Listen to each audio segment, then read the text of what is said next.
One thing we try to do is to help educators become more mindful of their language.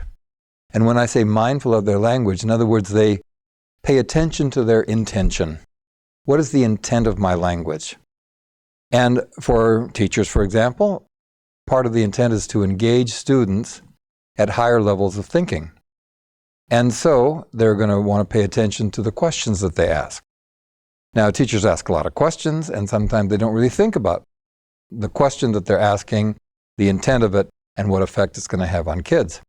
And so in the book, we try to point out that there are some structure to questions that can purposely engage kids' thinking. There are some questioning strategies that are purposeful in building self-esteem. There are some questioning strategies that deliberately raise kids to higher levels of cognition.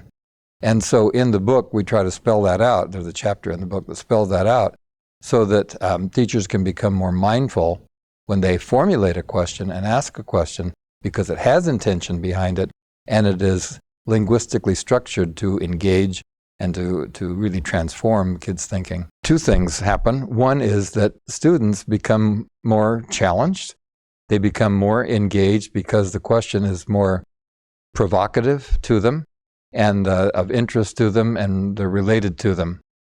And the other thing I find is that kids start asking questions like that as well, which is one of our goals, of course, so that everybody that's involved in the process becomes more mindful of how do you ask questions with intention, of what kinds of questions am I asking. There's more consciousness of the questions that they are asking. The questions become more intentional, as I say, and the questions become more thoughtful. I have to think about my question before I ask it because there is purpose behind it. I think the language is very important. For example, a teacher might simply say, so how'd you feel about this lesson? To a group of kids. Now, a teacher who had some skillfulness in their questioning might ask a question that would cause more deep reflection. For example, a question like, as you reflect on the lesson that we had today, what insights have you gained that you might carry forward and apply to other lessons? Well, that question's a lot more complex than just what do you think about this lesson. Now, the intent is about the same, but notice that a well-crafted question is going to cause much deeper reflection, much deeper insight, and it carries with it some positive messages. For example, when I say, as you reflect on this lesson, well, it's telling the kid that you are a reflective person. You've thought about it. If I say, what insights are you going to carry forward? Kid's saying, oh, wow, I have insights. You think I have insights. You think I'm going to use these in some other place.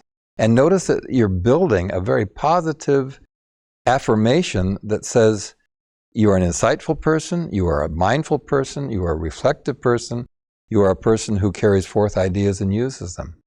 Now, it's a simple change in language, but the power that the kid feels when a teacher asks those kind of questions is enormous.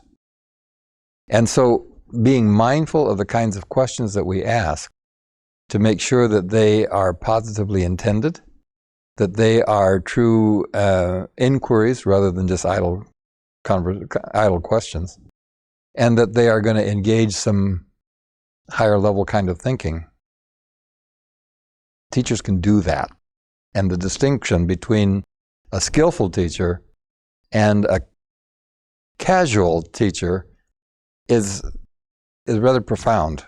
And you can hear it in their voice, you can hear it in the structure of the question, and you can see it in the kid's response.